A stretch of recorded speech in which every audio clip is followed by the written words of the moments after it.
สหายเลขาธิการใหญ่ประธานประเทศทองลุนศรีสุริตต้อนรับการเข้าเยี่ยมขอนับของสหายเจินเกิ้มตู้กรรมการกรมการเมืองผู้ประจำการคณะเลขาธิการศูนย์กลางพรรคคอมมิวนิสต์เวียดนามพร้อมด้วยคณะผู้แทนขั้นสูงของพรรครัฐสสเวียดนามในโอกาสเดินทางมาเยี่ยมยามสปป.ลาวอย่างเป็นทางการสหายเลขาธิการใหญ่ประธานประเทศทองลุนศรีสุริตได้แสดงความปิติยินดีเป็นอย่างยิ่งที่ได้ต้อนรับสหายเจินเกิ้มตู้พร้อมด้วยคณะที่เป็นเพื่อนมิตรสนิทสนมของพรรครัฐและประชาชนลาวซึ่งได้ดำเนินในบรรยากาศที่สองพรรคหากก็สำเร็จกองประชุมใหญ่ผู้แทนทั่วประเทศของแต่ละพรรคสำเร็จการเลือกตั้งผู้แทนแทนสภาแห่งชาติสภาประชาชนขั้นต่างๆพิเศษในบรรยากาศที่ประชาชนลาวบรรดาเผ่าเกี่ยมต้อนรับปีใหม่สมเชยและตีราคาสูงที่สหายเจินเกิ้มตู้ที่ได้รับเลือกตั้งให้สืบต่อดำรงตำแหน่งเป็นผู้ประจำการคณะเลขาธิการศูนย์กลางพรรคคอมมิวนิสต์เวียดนามซึ่งเป็นการแสดงให้เห็นถึงความไว้เนื้อเชื่อใจของพรรครัฐและประชาชนเวียดนามที่มีต่อผลงานการประกอบส่วนของสหายเจินเกิ้มตู้ในตลอดระยะผ่านมาและเชื่อมั่นว่าด้วยความรู้ความสามารถของสหายเจินเกิ้มตู้ร่วมกับบรรดาสหายการนำพรรครัฐเวียดนามจะสืบต่อนำพาประเทศเจริญก้าวหน้าอย่างบ่หยุดยั้งตีราคาสูงที่สหายเจินเกิ้มตู้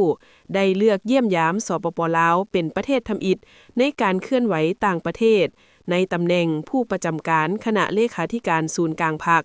เป็นการแสดงให้เห็นถึงการถือสำคัญของพรรครัฐเวียดนามที่มีต่อสายพัวพันมิตรภาพอันยิ่งใหญ่ความสามัคคีพิเศษการร่วมมือโฮบด้านและหุ้นส่วนยุทธศาสตร์ลาวเวียดนามเวียดนามลาวสมเชยผลสำเร็จการพบปะระหว่างสองสหายผู้ประจำการศูนย์กลางพรรคและพบปะกับนายกรัฐมนตรีสอนไซศรีพันดรพิเศษสมเชยผลสำเร็จกองประชุมสภาแห่งชาติครั้งปฐมฤกษ์ซึ่งได้ตกขับฮองเอาสหายโตเลิมเป็นประธานประเทศสหายเจินแทงเมิ่นเป็นประธานสภาสหายเลมิงฮึงเป็นนายกรัฐมนตรีและรับรองเอาคณะรัฐบาลสุดใหม่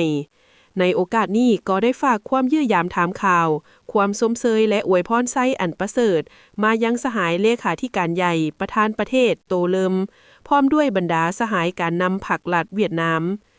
เพื่อสุขอยู่การพัวพันร่วมมือ2ฝ่ายสหายเลขาธิการใหญ่ประธานประเทศได้ชี้นำและเสนอให้2ฝ่ายสืบต่อรักษาการแลกเปลี่ยนเยี่ยมยามการพบปะระหว่างการนำขั้นสูงของ2พรรค2รัฐสืบต่อจัดตั้งผันขยายบรรดาข้อตกลงของการนำขั้นสูง2พรรคแถลงการและข้อตกลงร่วมมือของ2รัฐบาลบรรดากระทรวงองค์การแขนงและท้องถิ่นของ2ประเทศแลกเปลี่ยนคณะผู้เชี่ยวชาญแลกเปลี่ยนข้อมูลข่าวสารบทเรียนเวียกงานก่อสร้างพรรคก่อสร้างระบบการเมืองแลกเปลี่ยนทางด้านทฤษฎีและพฤติกรรมเวียกงานบำรุงสร้างพนักงานขั้นต่างๆยู่แย่งเวียกงานโฆษณาเผยแพร่และศึกษาอบรมเกี่ยวกับมูลเสื้อสายพัวพันธุ์พิเศษลาวเวียดนามเวียดนามลาวและสืบต่อสุขอยู่การเชื่อมโยงพื้นฐานเศรษฐกิจ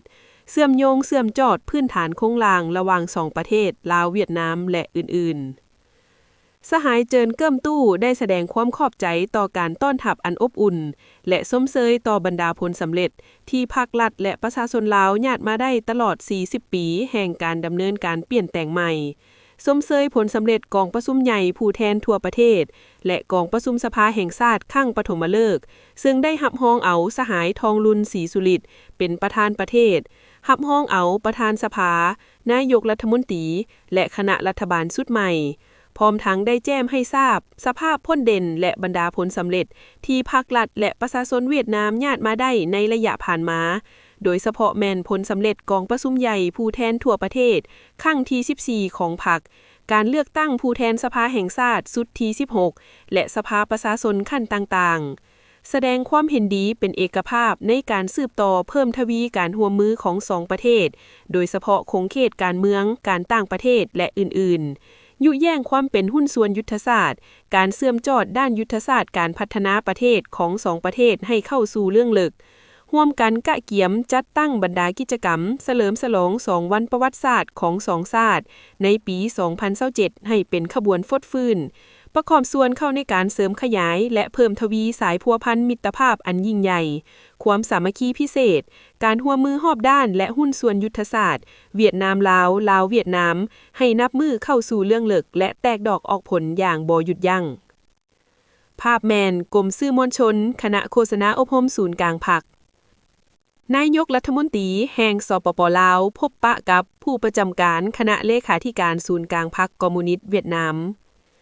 ในวันที่ 9 เมษายน 2026 ที่ห้องว่าการสำนักงานนายกรัฐมนตรีสหายสอนไซศรีพันดอนกรรมการกรมการเมืองศูนย์กลางพรรคนายกรัฐมนตรีแห่งสปป.ลาวได้ต้อนรับและพบปะกับสหายเจินเกิ้มตู้ผู้ประจำการคณะเลขาธิการศูนย์กลางพรรคคอมมิวนิสต์เวียดนามในโอกาสเดินทางมาเยี่ยมยามสปป.ลาวอย่างเป็นทางการในโอกาสดังกล่าวสหายนายกรัฐมนตรีสอนไซศรีพันดอนได้แสดงความยินดีต้อนรับอันอบอุ่นและตีราคาสูงต่อการเยี่ยมยามครั้งนี้ซึ่งเป็นสัญลักษณ์ที่แสดงถึงความมีชีวิตชีวาแห่งความผูกพันอันสนิทสนมและความไว้เนื้อเชื่อใจกันอย่างลึกซึ้งระหว่าง2พรรค2รัฐและประชาชน2ชาติลาวเวียดนามที่มีมาแต่ดนนานบ่คือไผและบ่มีประเทศใดคือการเยี่ยมยามของสหายเจินเกิ้มตู้ในครั้งนี้แม้นมีความสำคัญเป็นอย่างยิ่งเพราะเป็นการเคลื่อนไหวต่างประเทศครั้งทำอิฐในตำแหน่งใหม่อันสำคัญของสหายและมีขึ้นท่ามกลางบรรยากาศที่ทั่วปวงชนลาวทั้งชาติพวงเบิกบานม่วนซื่นกะเกียมเฉลิมฉลองบุญปีใหม่ลาวพ.ศ. 2026พร้อมเดียวกันนั่นสหายนายกรัฐมนตรีสอนไซศรีพันดอนก็ได้ฝากคำยื้อยามถามข่าวและคำสมเสยถึงสหายเลมิงฮึงนายกรัฐมนตรีแห่งสสเวียดนามคนใหม่พร้อมทั้งได้ต่างหน้าให้พรรครัฐและประชาชนลาวบรรดาเผ่าแสดงความรู้บุญคุณและขอบใจเป็นอย่างสูงต่อพรรครัฐและประชาชนเวียดนามอ้ายน้องที่ได้ให้การสนับสนุนและช่วยเหลืออันล้ำค่าทันการและมีประสิทธิผลให้แก่สปป.ลาวตลอดมา2ฝ่ายได้แจ้งสภาพภายในโดยย่อของ2ประเทศให้กันทราบและได้แสดงความสมเสยต่อบรรดาผลสำเร็จที่2ประเทศญาติมาได้ในระยะผ่านมาก็คือผลสำเร็จกองประชุมใหญ่ผู้แทนทั่วประเทศครั้งที่12ของพรรคประชาชนปฏิวัติลาวและกองประชุมใหญ่ผู้แทนทั่วประเทศครั้งที่14ของพรรคคอมมิวนิสต์เวียดนามที่ได้อัดลงอย่างสง่างามรวมทั้งผลสำเร็จกองประชุมปฐมฤกษ์ของสภาแห่งชาติลาวสุดที่10และกองประชุมปฐมฤกษ์ของสภาแห่งชาติเวียดนามสุดที่16ที่ได้รับรองเอาตำแหน่งสำคัญสายหลักของ2ประเทศพร้อมเดียวกันนั่น2ฝ่ายได้ตีราคาสูงต่อการพัวพันร่วมมือ2ฝ่ายและมีความปิติส้มซืนที่เห็นว่าภายหลังการยกระดับสายพัวพันมิตรภาพอันยิ่งใหญ่ความสามัคคีพิเศษการร่วมมือรอบด้านและหุ้นส่วนยุทธศาสตร์ลาวเวียดนามเวียดนามลาวขึ้นเป็นการเป็นหุ้นส่วนยุทธศาสตร์สายพัวพันดังกล่าวก็ได้รับการเสริมขยายอย่างมีชีวิตชีวาและเข้าสู่เรื่องลึกที่ทุกขงเขตโดยเฉพาะแมนด้านการเมืองและป้องกันชาติป้องกันความสงบที่ยังคงเป็นเสากำอันนักแน่นซึ่งแสดงออกในการแลกเปลี่ยนคณะผู้แทนขั้นสูงและขั้นต่างๆอย่างเป็นปกติแต่ศูนย์ลงท้องถิ่นบรรดาโครงการร่วมมือที่มีลักษณะยุทธศาสตร์ได้รับการจัดตั้งผันขยายอย่างมีประสิทธิผลและสำเร็จตามคาดหมายเป็นต้นแม่นโครงการท่าเรือวุ่งอางสวนสาธารณะมิตรภาพลาวเวียดนามและโรงหมอมิตรภาพแขวงหัวพันนอกจากนั้น2ฝ่ายได้เห็นดีเป็นเอกภาพจะสืบต่อเพิ่มทวีความสามัคคีและประสานสมทบกันอย่างแน่นแฟ้นในขอบ2ฝ่ายและหลายฝ่ายเพื่อการรับมือกับสภาพต่างๆอย่างทันการและสืบต่อก้าเกียมให้แก่การเฉลิมฉลองปีสามัคคีมิตรภาพลาวเวียดนามปี2027ที่จะมาถึงนี้เพื่อเฉลิมฉลอง62ปีแห่งการสร้างตั้งสายพัวพันการทูตและ50ปีการเซ็นสนธิสัญญามิตรภาพและการร่วมมือในขณะเดียวกันสหายเจินเกิ้มตู้ก็ได้แสดงความขอบใจต่อการต้อนรับอันอบอุ่นและแสดงความหมายมั่นว่าจะสืบต่อสุขอยู่การจัดตั้งผันขยายบรรดาข้อตกลงที่2ฝ่ายได้ลงนามร่วมกันให้ปรากฏผลเป็นรูปธรรมเพื่อนำเอาผลประโยชน์สูงสุดมาให้ประชาชน2ชาติเวียดนามลาว